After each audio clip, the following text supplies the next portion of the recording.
شعلت. يلا وين الصينية؟ وين الصينية؟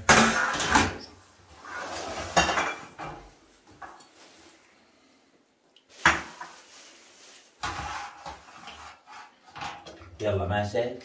هاي بدها تنقلب علي مشانكم. 1 2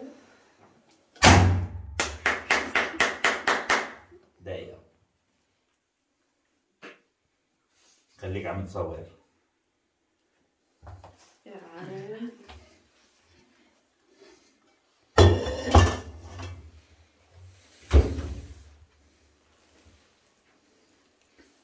شو رأيكم أيها المشاهدون؟ هي أنا تصميمي ولف العنب والورق العنب لأمك هنا كنعان، والأكل إن شاء الله لأولادها وإلنا. يلا يعطيك العافية.